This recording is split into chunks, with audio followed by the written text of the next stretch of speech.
The reading is from John chapter 5, verse 5 to 7. One who was there had been an invalid for 38 years. When Jesus saw him lying there and learned that he had been in this condition for a long time, he asked him, "Do you want to get well?" "Sir," the invalid replied, "I have no one to help me into the pool when the water is stirred. While I'm trying to get in, someone else goes down ahead of me."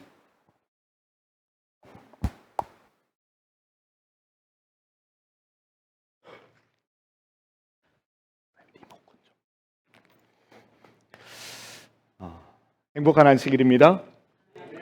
네, 또 이렇게 자주 뵙게 돼서 또 송구한 마음도 있고 또 함께 말씀을 나눌 수 있는 소중한 기회를 주신 하나님과 우리 모든 목사님 또 우리 직원들께 감사드립니다. 우리 잠깐 기도하고 말씀을 시작하겠습니다. 하나님, 이 시간 온전히 주의 말씀 들려주시고 주의 말씀만 저희들의 마음에 새겨질 수 있게 하여 주시옵소서. 하나님, 먼저는 주의 말씀을 대언해야 하는 주의 연약한 종에게 주의 말씀을 허락하시고 특별히 성령 하나님께서 정결하게 하여 주셔서 온전히 주님만 드러내게 하여 주시옵소서. 이 시간 우리 말씀을 듣는 성도들의 마음을 비워 주시옵소서.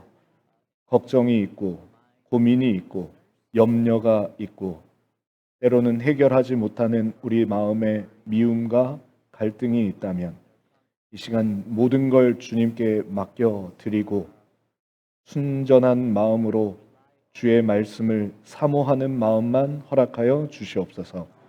성령 하나님 온전히 주장하셔서 모든 성도들이 주의 말씀 직접 듣게 하여 주시옵소서. 참 좋으신 우리의 예배의 주인이 되시는 예수님의 이름으로 기도드립니다. 아멘. 오늘 저는 맨 끝에서 만난 소망, 진정한 베데스다라는 제목으로 하나님의 말씀을 함께 나눌까 합니다. 제가 이 교회에서 목회를 하고 있지 않기 때문에 설교를 어쩌다 한번 와서 하는 것이 쉬운 일처럼 보이실 수 있지만 저에게는 너무 어려운 일입니다. 왜냐하면 어떤 설교를 해야 할까 고민이 많기 때문입니다.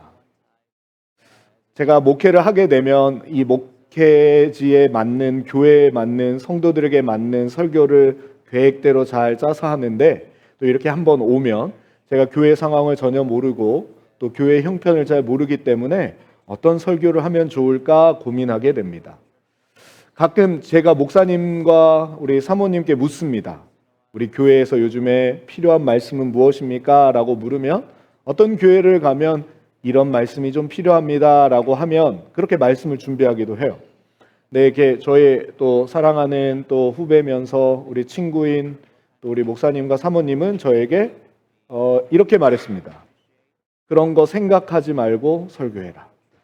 따끔한 일침을 주어서 더 깊은 고민에 빠지고 지난주에 또 한 주간 저도 중동부의 야영에 참여하면서 어떤 말씀을 전할까 이런 고민을 했습니다. 실제로 지지난주에는 제가 저기 테네시에 가서 주말 부흥회를 갑작스럽게 하게 되었는데 금요일 저녁 설교를 하기 전까지 이렇게 모든 게 다 준비된 파워포인트까지 준비된 설교와 마음속에서 아무것도 준비되지 않는 두 설교가 제 마음속에서 계속 갈등을 일으켰어요.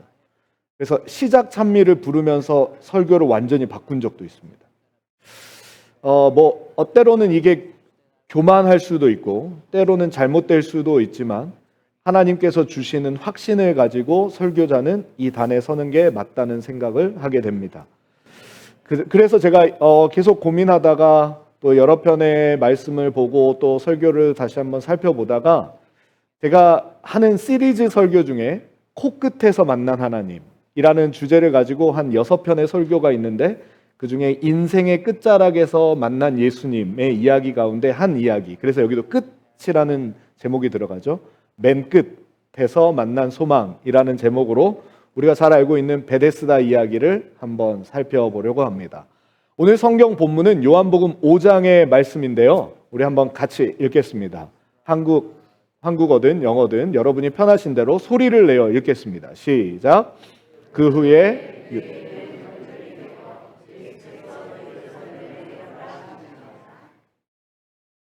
예루살렘에 있는 양문 곁에 히브리 말로 베데스다라 하는 못이 있는데 거기 행각 5이 있고 그 안에 많은 병자, 맹인, 다리 저는 사람, 혈기 마른 사람들이 누워 물의 움직임을 기다리니 거기 38해 된 병자가 있더라. 예수께서 그 누운 것을 보시고 병이 벌써 오래된 줄 아시고 이르시되 내가 낫고자 하느냐? 병자가 대답하되 주여 물이 움직일 때 나를 못에 넣어주는 사람이 없어 내가 가는 동안에 다른 사람이 먼저 내려가나이다. 예수께서 이르시되 일어나 내 자리를 들고 걸어가라 하시니 그 사람이 곧 나아서 자리를 들고 걸어가니라. 이날은 안식일이니.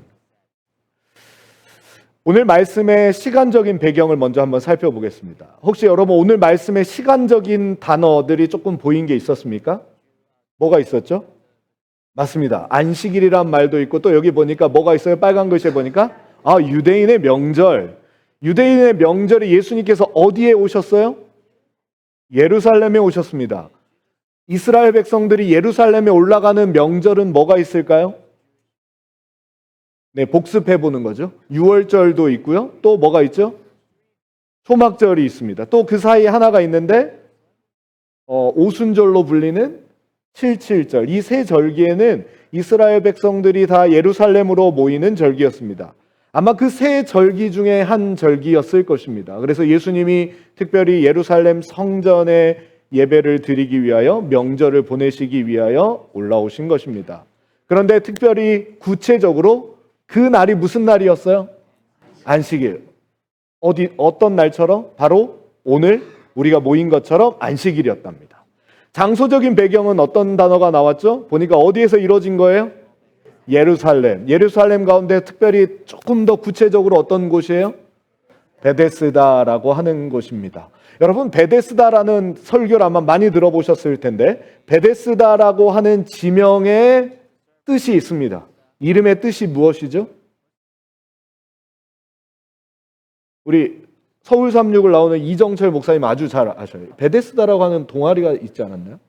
베데스다 이름의 뜻이 뭐죠? 맞습니다. 은혜의 집, 자비의 집이라는 뜻이 있습니다. 그래서 아마 봉사하는 동아리였던 것 같아요. 서울 36고등학교에서. 베데스다라고 하는 말은 벳이라고 하는 집이라는 뜻의 헤세드라고 하는 은혜와 자비. 그래서 쉽게 말하면 자비가 있는 곳이다, 은혜가 있는 곳이다 라는 이름의 뜻을 가진 곳이 베데스다입니다. 그런데요, 여러분 이 베데스다라고 하는 이 연못가의 모습을 제가 이 사진으로 설명할 수 있습니다. 여러분 이 사진의 그림, 이 그림 속의 장소가 어디입니까? 맞습니다. EM, 응급실입니다. 베데스다는 어떤 곳과 같다고요? 응급실과 같은 곳이었습니다. 왜 그렇죠? 수많은 누가 모여들어요? 아픈 사람들이 몰려들었습니다. 뭐 하기 위하여? 낫고 싶은 마음으로 몰려든 것입니다. 이 베데스다라고 하는 것을 우리 영감의 글에서는 이렇게 설명해 주고 있습니다. 한번 같이 읽어볼까요? 시작. 수백 명의 환자들이 그곳을 방문했으나 물이 요동할 때에는 무리가 너무 많아서 자신들보다 약한 남자, 여자, 아이들을 발로 짓밟으면서 서로 앞을 다투어 밀려 들어갔다. 많은 사람들이 그 못 가까이에 갈 수도 없었다. 못 가까이에 이르기에 성공한 많은 사람들은 그 못 바로 어디서 죽었어요? 바로 옆에서 죽었다는 거예요. 뭐 하기 위해서 갔는데요? 살기 위해서 갔는데 그 안에 뭐가 있어요? 오히려 죽음이 있었던 거예요. 제가 뭐라고 여기 정리했습니까? 베데스다에는 뭐가 없다? 원래 집의 이름, 그 장소의 이름의 뜻은 뭔데요? 자비의 집인데 자비의 집에 뭐가 없어요? 자비가 없다. 현대판 베데스다를 제가 좀 보여드리겠습니다. 몇 년 전 한국의 이태원에서 수많은 젊은이들이 안타깝게 죽었습니다. 코로나19가 끝난 다음에 첫 번째 맞이하는 할로윈이었습니다. 조금은 비관적으로, 비판적으로 말하자면 한국에서는 할로윈하고 아무 상관이 없습니다. 그런데 이 젊은이들이 이 코로나로 너무 집에만 있고 막 활동해야 되는 저 젊은이들이 너무 집 안에만 있다 보니까 이제 이 코로나가 끝나고 이제 이 거리두기가 끝나서 이제 자유롭게 움직일 수 있기 때문에 모두 다 첫 번째 그들의 기쁨을 나눌 수 있는 축제에 참여했다가 행복하기 위해 갔다가 오히려 어떤 일이 일어났어요? 참사라는 말을 받게 되었습니다. 뉴스에서는 이렇게 했습니다. 혹시 음향이 나올까요? 는지 짐작하게 합니다. 사고 전후 이태원 상황 많은 시청자분들이 보내주고 계신데요. 밤사이에 들어온 제보 영상과 SNS에 올라온 영상 구내현 기자가 정리했습니다. 토요일 밤 3년 만에 헬로윈 분위기가 절정에 달했던 서울 이태원. 시끄러운 음악 소리가 들리고 가게 안은 춤을 추며 환호하는 사람들로 가득합니다. 거리 곳곳마다 이동하는 사람들로 가득해 발 디딜 틈이 없습니다. 건물 2층에서 바라본 거리. 엄청난 인파에 갇혀 사람들이 오도 가도 못합니다. 행여나 밀려 넘어질세라 두 손으로 울타리를 꽉 잡은 시민들도 보입니다. 어떡해. 잘 안 빠져. 압사 사고가 본격화된 가운데 구급대원이 힘을 줘서 팔을 당겨보지만 깔려있는 시민은 꿈쩍도 하지 않습니다. 그 뒤로 셀 수 없는 많은 사람들이 마치 산처럼 쌓인 상태로 도와달라며 팔을 흔들어댑니다. 담벼락 위에 사람들도 깔려있는 시민들을 끌어올리려 힘을 써보지만 역부족입니다. 양옆으로 비켜선 사람들 사이로 부상자를 실은 들것이 지나갑니다. 들것이 모자란지 시민 4명이 팔다리를 들어 축 늘어진 부상자를 이송하기도 합니다.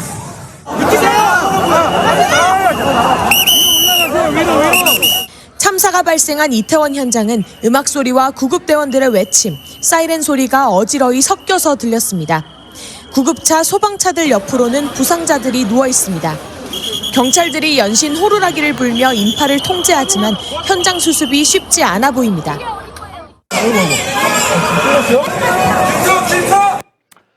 여러분도 아마 한 번쯤 보셨을 겁니다. 많은 젊은이들이 그들이 행복하고 싶어서, 즐겁고 싶어서, 그들의 정말 이 답답한 마음을 좀 해방감을 느끼고 싶어서 즐거움을 찾아간 곳이 오히려 아비규환의 끔찍한 장소로 변한 모습입니다. 이런 일들이 종종 있습니다. 또 전 세계의 현대판 베데스다는 이런 곳이 있습니다. 구호품을 받으려고 가난과 기근, 먹을 것이 없는 사람들이 살기 위하여, 생존을 위하여 먹을 것을 받으려고 구호품 받으러 갔다가 오히려 78명이나 되는 소중한 생명을 죽게 되었어요. 몇 년 전에도 있었던 일이고 계속해서 해마다 반복되는 최근에는 더위에 의하여 그들의 종교, 진리, 구원, 그런 열정을 가지고, 종교적인 열심을 가지고 그들의 성지순례를 갖다가 수백 명의 사람들이 오히려 그 성지순례 가운데서 죽었다는 소식을 바로 최근에도 우린 또 들었습니다. 참 신기하지 않습니까? 살기 위하여, 행복하기 위하여, 뭔가 내가 정말 다시 구원받기 위하여 그런 종교적인 열심을 가지고, 의도를 가지고 모였던 그곳이 오히려 뭐가 됐어요? 죽음을 맞이하는 장소가 되었다는 거죠. 그래서 이곳들이 뭐예요? 현대판 베데스다.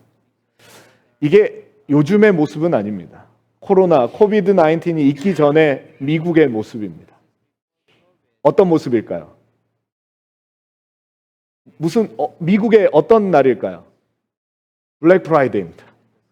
블랙 프라이데이에 조금 자기가 필요한 걸 얻기 위하여 대형 마트에 가서, 백화점에 가서 줄을 서서 밤새 기다렸다가 12시 땡 하고 서로 들어가려고 하다가 또 이때도 수많은 사람이 죽었어요. 뭐 하러 갔다고요? 물건 사러 갔다. 우리한테 필요한 거 얻으러 갔다가 오히려 죽은 거예요. 또 한 물건 내가 먼저 잡았다, 뭐 서로 잡았다고 하도 그곳에서 주먹질하고 막 싸움판이 일어나고 난리가 난 거예요. 이게 베데스다의 모습입니다. 베데스다라고 하는 것은 그 이름처럼 막 근사하거나 쿨한 곳이 아니라 그곳은 전쟁터 같고 싸움터 같은 곳이었습니다. 여러분, 저는 이 베데스다나 이런 장소들이 나오면 성경을 우리 중동부 야영에 가서 성경을 보는 법을 배우셨는데, 제가 한 가지 더 팁을 드리면, 성경을 볼 때 어떻게 보면 또 재밌고 실감이 나냐면 오감을 활용해서 보는 겁니다. 자, 여러분, 우리의 오감을 이용해 볼까요? 베데스다라고 하는 곳에 눈으로 한번 살펴보면 방금 전의 모습들의 모습일 거예요. 그럼 소리는 어떤 소리가 들릴까요? 베데스다에서는 어떤 소리가 들렸을까요? 신음소리? 또 어떤 소리가 들렸을까요? 네? 물소리도 들리고, 또 베데스다에는 어떤 소리가 들립니까? 여러분 생각해 보세요. 기도 소리도 막 들릴 거예요. 한쪽에서는 막 배고프다고 하고, 한쪽에서는 아프다 그러고, 또 누군가는 싸우고, 또 누군가는 울고 있고. 여러분, 베데스다는 그 이름처럼 자비로운 집처럼 느껴지지 않을 겁니다. 자, 그러면 이제 코를 이용해 볼까요? 냄새는 어떤 냄새가 났을까요? 베데스다에는 어떤 냄새가 날까요? 쾌쾌한 냄새. 구체적으로 하면 어떤 쾌쾌한 냄새가 났을까요? 썩은 냄새, 아픈 사람의 어떤 상처가 썩어가는 냄새, 또 움직이지 못한 오늘의 주인공처럼 38년 동안 누워있는 사람이 화장실을 갈 수 없어서 그냥 그 옆에다가 용변을 보고 그 소변과 대변의 냄새, 사람들의 어떤 피고름 냄새, 씻지 못하고 땀을 며칠째 흘려가지고 또 그렇게 나는 냄새. 여러분, 진짜 이곳이 자비의 집일까요? 심지어 수백 명의 환자들이 그곳을 방문했으나, 빨간색 글씨 뭐예요? 못 가까이에 이르기에 성공한 사람들은 그 못 바로 옆에서 뭐 했다고요? 죽었어요. 어떻게 죽었어요? 밟혀 죽은 거예요. 밟혀 죽은 거예요. 내가 뭐 하기 위하여? 먼저 들어가기 위하여 뭐예요? 나보다 약한 사람을 뭐 해요? 짓밟고 들어가는 거예요. 이렇게 예쁜 아가들이 있어요. 예쁜 어린이들이 있어요. 그럼 어린이들을 먼저 보내줘야 돼요? 안 보내줘야 돼요? 레이디 퍼스트예요? 아니면 레이디 세컨이에요? 그런 게 있어요? 없어요? 미국에서는 칠드런이 먼저고, 그렇죠? 레이디가 먼저인데 그 베데스다에는 그런 거 없어요. 아이든 여자든 노인이든 상관없이 뭐 하려면, 내가 나으려면 뭐 해야 돼요? 짓밟고 들어가는 거예요. 그래서 영감의 글은 이렇게 설명했어요. 한번 같이 읽어보겠습니다. 시작. 거기에는 날마다 고침을 받겠다는 뭘 안고 왔어요? 헛된 소망. 무슨 소망? 헛된 소망을 안고 연못가에 기어와서 이 행각에서 밤을 새우는 사람들이 있었다. 여러분, 헛된 소망입니다. 아까 보았던 영상처럼 살기 위해 왔다가 오히려 죽음을 맞이한 사람들이 있다는 것을 알아요, 몰라요? 알매도 불구하고 뭐예요? 사람들은 또 베데스다로 모여있는 거예요. 오늘 우리도 행복을 위하여, 생명을 위하여, 구원을 위하여 우리는 각 사람들마다 자기들이 찾는 베데스다가 있습니다. 각자의 사람들, 현대판 베데스다 어떤 곳이 있을까요? 수많은 젊은이들이 돈을 벌기 위하여 수단과 방법을 가리지 않고 다단계에 빠지고 잘못된 것들에 빠지고, 미국에서는 약을 팔고 심지어는 다른 사람의 목숨을 가볍게 여기는 일까지 있습니다. 수많은 사람들이 행복을 찾기 위하여 헛된 소망을 안고 유흥가에 갑니다. 또 어떤 사람들은 약에 취해서 약에 의지하여 그들만의 베데스다를 찾아 또 갑니다. 심지어는 종교도 그렇습니다. 이 베데스다는 어떤 곳인가요? 경쟁이 있는 사회입니다. 1등만 살아남을 수 있는 사회. 베데스다는 어떤 곳입니까? 헛된 기대를 막 줍니다. 너 이렇게만 해. 이거 해봐. 그럼 너 행복해질 수 있어. 너 이거 해봐. 이 비즈니스 해봐. 그럼 너 부자가 될 수 있어. 이 종교 와봐. 너 진짜 구원을 얻을 수 있어. 하면서 수많은 사람들이 헛된 기대와 헛된 소망을 주는 곳이 베데스다. 베데스다는 헛된 희망으로 오히려 뭐예요? 사람이 죽어가는 곳입니다. 그래서 사무엘 선지자는 이렇게 말한 것 같습니다. 돌이켜 유익하게도 못하며 구원하지도 못하는 헛된 것을 좇지 말라. 한국말이 좀 어렵죠? 쌍지읒은 쫓아내는 거예요. 저기 저렇게 어디로 가 이렇게. 근데 좇다 그냥 지읒이 하나 있는 거는 따라간다는 뜻이에요. 구원하지도 못하는 헛된 것을 따라가려고 하지 말고 어떻게 해라? 그것들로부터 돌아서라. 그들은 다 뭐하다? 헛되다. 베데스다에 있는 사람들이요, 다 한 가지만 보고 있어요. 그들의 시선이 다 어디를 향하고 있을까요? 이 베데스다에 있는 사람들의 시선이 어디를 향하고 있어요? 연못입니다. 왜 그렇죠? 연못이 뭐 하면? 뭔가 변화가 생기면 뭐 해야 되니까? 가장 먼저 들어가야 하니까. 모든 사람의 시선이 한 곳을 바라보고 있습니다. 기약도 없고 확신도 없지만 그저 막연한 미신적인 요소에 혹시나 하는 마음에 희망을 걸어보는 곳이었습니다. 그래서 그런 미신이나 그런 혹시나 하는 기대에 자신의 행운을, 자신의 모든 인생을 바치려고 모인 곳이었습니다. 거기에 어떤 사람들이 있었어요? 병자, 소경, 절뚝발이, 혈기 마른 자. 그 안에는 다양한 사람들이 있습니다. 병자는 어떤 사람일까요? 여기 나와 있는 사람 중에 보니까 이 병자는 좀 병이 심한가요? 아니면 좀 덜한가요? 좀 덜한 사람이에요. 죄송하지만. 이 병자는 뭐예요? 약간 좀 경한, 중환자가 아니라 경한 질병을 가진 사람이에요. 점점 심해지잖아요.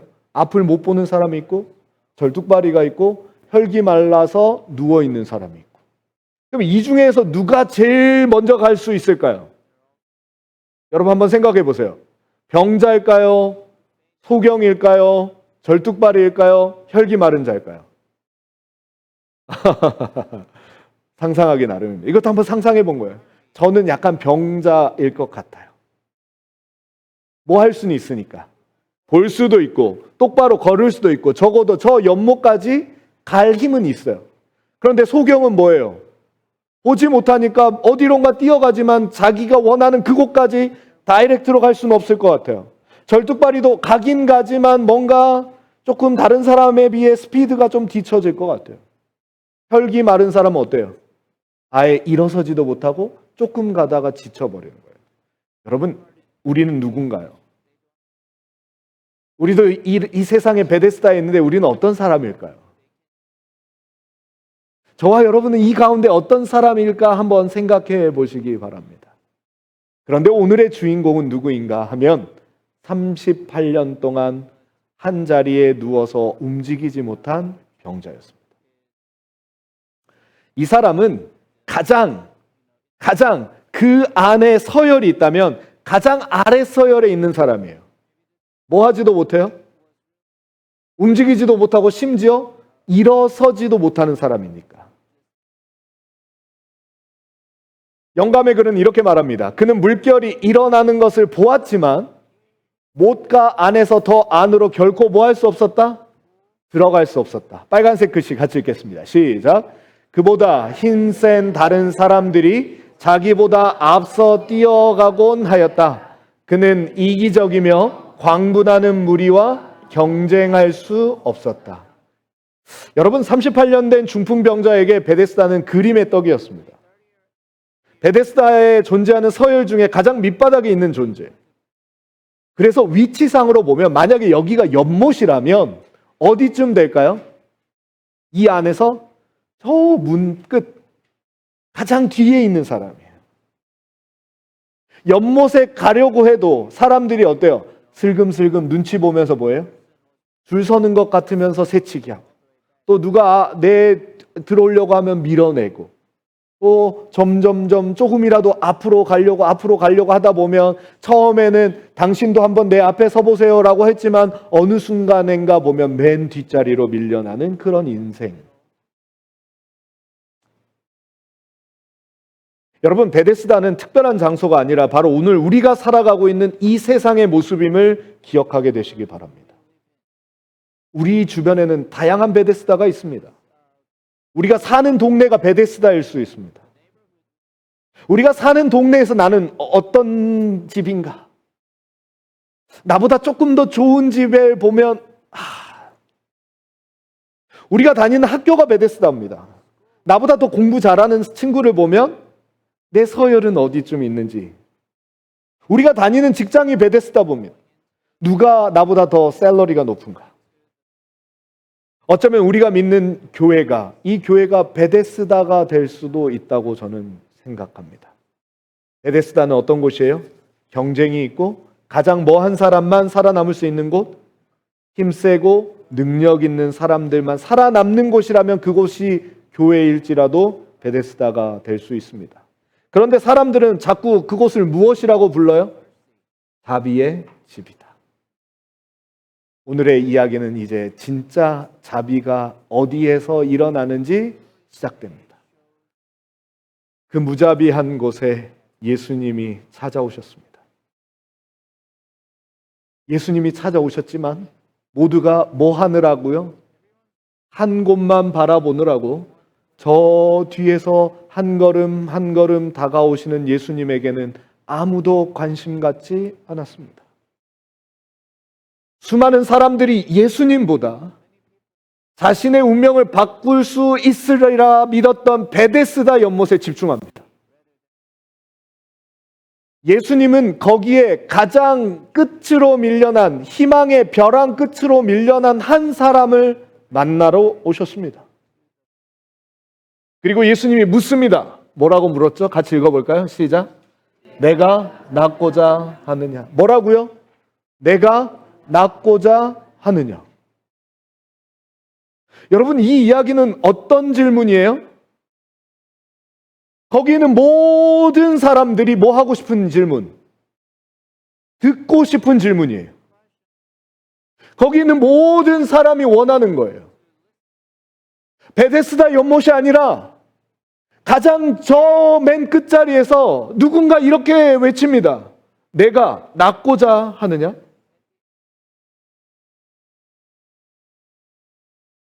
하나님 오늘 우리에게 질문하십니다. 저와 여러분에게 질문합니다. 내가 낫고자 하느냐? 그런데요, 그 질문을 받은 이 38년 된 병자가요, 그 질문이 너무나 이상해요. 너무나 낯설게 들려요. 38년 동안 그렇게 애타게 기다렸던 질문이 나에게 들려졌는데 이 사람은 순간 당황합니다. 내가 낫고자 하느냐? 여러분 뭐라고 대답해야 돼요? Yes, 네. 그런데 이 사람은 뭐라고 대답하죠? 그토록 듣고 싶었던 말을 들은 이 38년 된 병자가 뭐라고 대답하죠? 같이 읽어볼까요? 시작. 주여, 물이 동할 때 나를 못에 넣어줄 사람이 없어 내가 가는 동안에 다른 사람이 먼저 내려갑니다. 예수님 뭐라고 질문하셨어요? 너가 낫고자 하느냐 그랬더니 이 사람이 뭐라고 대답했어요? 한마디로 정의하니까 물에 들어가 보고 싶어요. 여러분 좀 이해가 되세요? 예수님이 오셔가지고 질문한 거예요. 내가 너를 낫게 해주고 싶은데 너 낫고 싶니? 그랬더니 이 사람이 뭐라고 대답했어요? 예수님, 저는요 저 물에 제일 먼저 한번 들어가 보고 싶어요. 여러분 이게 맞는 대답이에요? 아니잖아요. 내가 낫고자 하느냐라고 했는데 이 사람이 뭐라고 대답했다고요? 저 물에 들어가는 거예요. 여러분 오늘 하나님께서 여러분에게 와서 이렇게 질문합니다. 내가 구원받고자 하느냐? 너가 오늘 이 교회에 온 이유가 내가 너에게 구원을 주려고 하는데 내가 너에게 구원을 베풀기를 원하느냐? 여러분 뭐라고 대답해야 돼요? 이상하게 들리죠. 한 젊은 목사가 와가지고 뜬금없이 구원받고 싶냐라고 나에게 질문하니까 여러분 대답이 예라고 여러분도 안 나오죠. 가끔 목사님들이 설교할 때 이런 설교를 합니다. 여러분 오늘 저녁에 하나님이 여러분의 꿈에 나타나서 아무개야 네 소원이 뭐냐? 내가 한 가지 들어줄게. 자, 여러분 뭐라고 대답하시겠습니까? 자, 오늘 하나님이 내 꿈에 나타나셔서 묻습니다. 내가 너에게 한 가지 소원을 들어줄 텐데 너의 소원이 무엇이냐? 고민이 되세요? 안 되세요? 고민이 되죠. 갑자기 많은 소원들이 생각나는데 이렇게 뭐가 첫 번째지? 뭐가 두 번째? 뭐가 세 번째? 가끔 어린아이들이 알라딘 영화나 알라딘의 그 이야기를 들으면서 자꾸 불평해요. 뭘 불평하죠? 지니는 왜 소원을 3개밖에 안 들어주는 거야? 그러면서 자꾸 머리를 쓰잖아요. 세 번째 소원은 뭐야? 앞으로 내 또 다른 소원을 들어줘. 뭐 이런 식으로. 소원이 10개로 바꿔줘. 자, 그런데 하나님 오늘 여러분의 꿈속에 나타나서 이렇게 질문하는 거예요. 너의 소원이 무엇이냐? 그 질문과 똑같은 질문이 뭐예요? 내가 낳고자 하느냐? 정말 이 문제가 해결되길 원하느냐? 고침을 받길 원하느냐? 정말 새로운 인생을 살고 싶냐? 라고 묻는 거예요. 여러분 오늘 저와 여러분이 교회에 와서 하는 기도의 제목이 뭐예요? 하나님 저를 구원해 주세요. 그런데 우리는 자꾸만 뭘 기도해요? 하나님 저 명품백 하나 있으면 괜찮을 것 같은데 이 세상 살만할 것 같아요. 하나님 저 좀 좋은 차 있잖아요. 저기 독일의 그 차들. 자, 그 차 한 대 있으면 제가 조금 인생 살만할 것 같은데. 하나님 저에게 집 한 채 있으면 괜찮을 것 같은데. 하나님 제 자녀가요. 제 손주가요. 좋은 대학 가고 좋은 배우자 만나고 좋은 직장 가지면 괜찮을 것 같은데.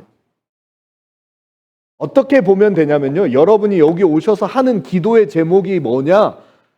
prayer request가 뭐냐에 따라서 이 질문에 여러분이 대답하고 있는 그 대답이에요.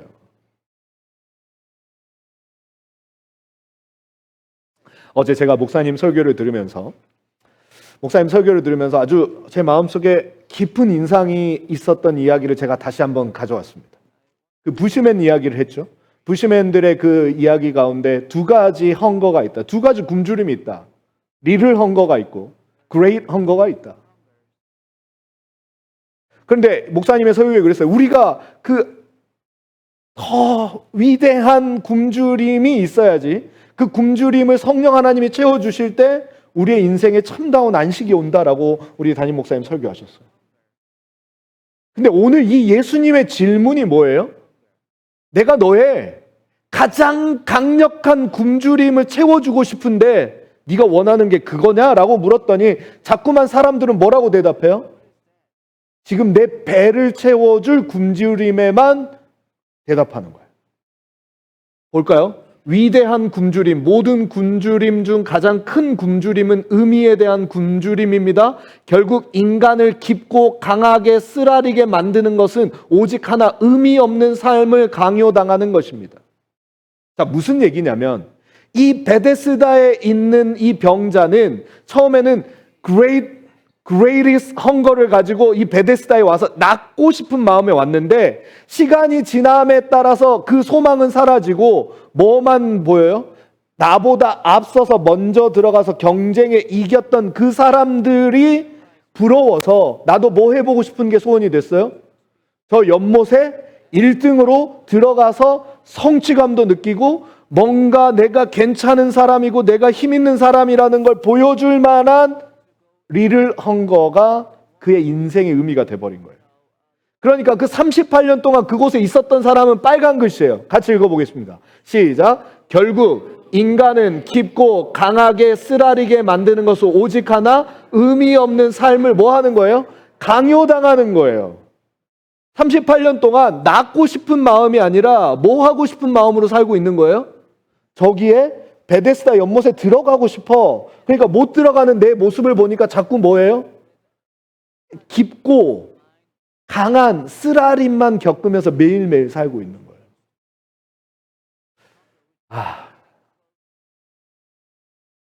설교 시간이 끝나서 12시가 되었으니까 빨리 마무리를 해보겠습니다. 죄송해요. 저처럼 이렇게 길게 하는 목사가 있어야지 우리 담임 목사님 진짜 좋은 목사님이구나 하는 걸 느끼실 테니까 조금만 더 할게요. 내가 낫고자 하느냐 질문합니다. 뭐라고 대답해야 된다고요? Yes! 네, 낫고 싶어요. 이거 한마디면 됐어요. 내가 지금 낫고자 하느냐라는 질문에 우리 다른 대답이 필요 없어요. 네, 낫고 싶습니다. 오늘 하나님께서 이 자리에 오셔서 여러분에게 묻습니다. 너가 구원받고 싶니? 내가 너의 소원 하나 들어주고 싶은데 너의 소원이 뭐냐? 라고 묻는다면 뭐라고 해야 돼요? 네, 구원받고 싶어요.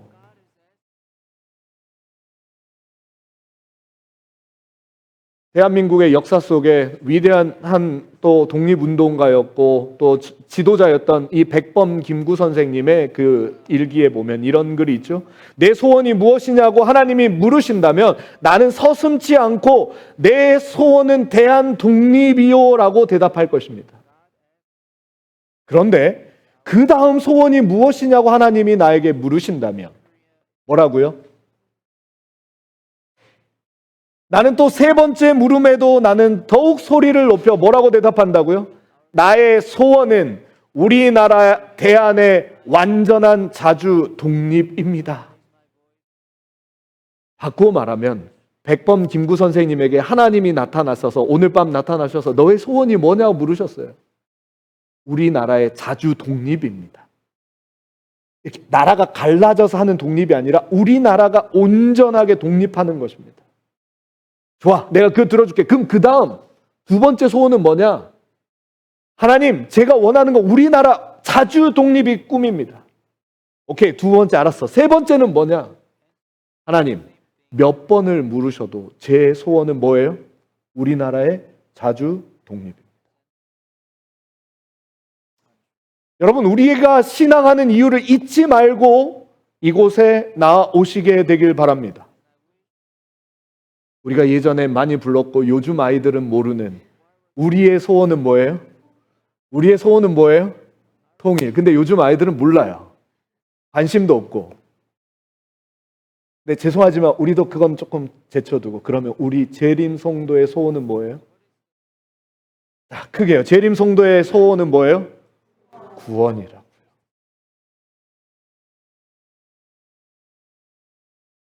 이 이야기는 하나 하고 가겠습니다. 여러분, 하나님을 믿으면 복을 받나요? 하나님을 믿으면 복을 받죠? 그러면 어떤 복을 받나요?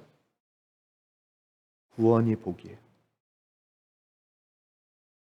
제가 설교하러 나가는 교회 한 개구지시지만 서울대 나오시고 아주 똑똑한 한 노인분께서 매번 질문하세요. 목사님, 예수 믿으면 복 받아요? 네, 그럼요. 근데 왜 예수 믿는 사람들 가난하게 살아요? 왜 예수 믿는 사람들이 갑자기 아파요? 왜 교회 열심히 나오는데 죽어요? 우린 그렇게 질문 받을 때가 있죠? 우린 뭐라고 대답해야 돼요? 하나님이 주시는 복은 생명의 복이에요. 하나님이 주시려고 하는 복은요, 구원이라고 하는 생명의 복이지 다른 복이 아니에요. 하나님이 주시는 구원은요, 죽을 수밖에 없는 인간을 영원히 살 수 있도록 바꿔주시는 게 그분이 주시려고 하는 복이지 다른 복은 아니라고. 오늘 하나님께서 저와 여러분에게 묻습니다. 그 무자비한 곳에 오신 예수님께서 한 사람을 찾아오십니다. 모두가 한 곳만 바라보느라고 정작 뒤에서 찾아오신 예수님을 다 쳐다보지 않습니다. 수많은 사람들이 예수님보다는 자신의 운명을 바꿀 베데스다 연못에 집중하느라 오늘 이 안식일에 교회에 오기보다는 각자의 베데스다에서 공부를 하거나 비즈니스를 하거나 각자의 그 취미 생활을 즐기느라고 진짜 베데스다는 보지 못한 채 자기만의 연못에 집중하며 살아가고요. 그런데 예수님은 거기에서 가장 끝으로 밀려난, 희망의 벼랑 끝으로 밀려난 사람을 찾아오십니다. 그리고 그 예수님을 만나는 그 순간 유일하게 한 사람만 완벽하게 회복되었습니다. 그래도 수많은 사람들은 누구보다요? 예수님보다 누굴 보고 있어요? 자신의 운명을 바꿔줄 거라고 철석같이 믿고 있는 베데스다 연못에 집중하고 있습니다. 여러분, 뒤에서 소리가 들렸잖아요. 내가 낫고 싶니? 근데 베데스다에 모인 모두가 뭐 하고 싶은 사람이에요? 낫고 싶은 사람이에요. 여러분 같으면 어떻게 하겠어요? 그 질문이 들리면 여러분 같으면 어떻게 해야 돼요? 가야죠. 그런데 왜 아무도 그날 그곳에서 치료받은 사람은 몇 명이에요? 한 명이요. 여러분 신기하지 않아요? 그 중에서 가장 나쁘고 가장 연약하고 가장 문제가 있었던 38년 된 병자가 고침받았는데 왜 사람들은 그 예수님, 그 병자를 고쳐준 예수님에게 가지 않았을까요? 전 이렇게 생각해요. 여러분이 만약에 베데스다 연못에 첫 번째 대기하고 있다면 여러분 가시겠어요? 안 가시겠어요? 나 지금 베데스다 다음에 내 차례야. 혹은 내가 한 두 번째, 세 번째 있어요. 그럼 여러분 같으면 그 두 번째, 세 번째, 첫 번째 자리를 지금 뭐 몇 년을 기다렸을지도 모르고 며칠을 기다렸을지도 모르는 그 자리를 놓고 예수님에게 갈 용기가 있으세요? 그렇게 생각해 보니까 이해가 돼요, 안 돼요? 좀 이해도 되죠. 자신이 얻은 이 자리를 빼앗길까 봐 누구에게로 못 간다?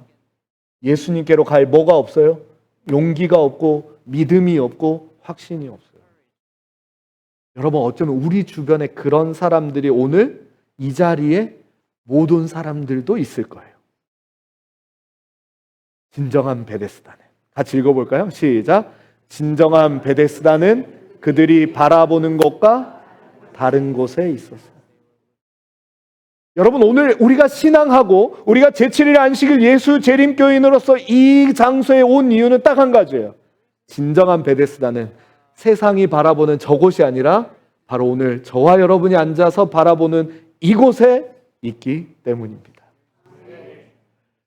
그래서 우리는 어떻게 해야 돼요? 진정한 베데스다는 어디에 있어요? 예수님이 뭐 하신 곳? 계신 곳. 진정한 베데스다는요, 이곳이 아니라 이곳에 예수님이 계시면 예수님이 계신 그곳이 베데스다. 그런데 그날이 무슨 날이었다고요? 안식일이었대요. 저와 여러분이 이 안식일, 세상 사람들이 이상하게 생각하는, 야, 이렇게 좋은 그 주말에, 이렇게 좋은 토요일에 넌 뭐하러 교회 가니? 라고 질문할 때 오늘 이 베데스다의 이야기를 기억하게 되시기 바랍니다. 이 날은 여호와의 정하신 것이라 이 날에 우리가 즐거워하고 기뻐하리로다. 말씀을 정리하겠습니다. 구주께서는 자기의 피로 사신 자들을 굽어보시고 말할 수 없는 연민과 긍휼로 내가 낫고자 하느냐라고 질문하시며 오늘 이 안식일 여러분을 만나기 위하여 기다리고 계십니다. 그 예수님을 향하여 우리는 뭐라고 대답해야 될까요? 네! 라고 대답하시면 됩니다. 내가 낫고자 하느냐? 내가 너를 구원해주고자 하는데 너가 구원받고 싶니? 그럼 뭐라고 대답해요? 예! 근데 조금 교회에서는 조금 그렇잖아요? 이걸 다른 말로 교회에서 쓰는 전문적인 신학적인 용어가 있어요. 뭐죠? 아멘. 맞아요. 내가 낫고자 하느냐 할 때 우린 뭐라고 해야 돼요? 아멘. 아마 목사님을 통해서 이곳에서 여러분을 향하여 그 구원의 손길을 계속 펼칠 거예요. 그때마다 우리는 뭐라고 대답하면 돼요? 아멘. 그런데요, 여러분, 제가 한국에서 목회했더니 제가 마지막 목회지가 대학생 교회였다고 말씀드렸는데 대학생 교회에서 제가 막 엄청 열정적으로 설교하는데요, 대학생들은 아멘을 아무도 안 해요. 설교하는 사람의 입장에서 이 믿음 없는 것들, 야, 너희가 지금 저기 지역교회 가면 저 집사님, 장로님들 얼마나 뜨겁게 아멘하는데 왜 아멘도 안 하냐라고 할 수 있는데, 아까 우리 한 집사님 말한 것처럼 저희 한국에서 교회에 있을 때는 설교가 마치면 설교의 내용을 가지고 밥 먹기 전에 소그룹을 해요. 3, 40분을. 근데 아멘을 안 하는 이유를 알았어요. 왠지 아세요?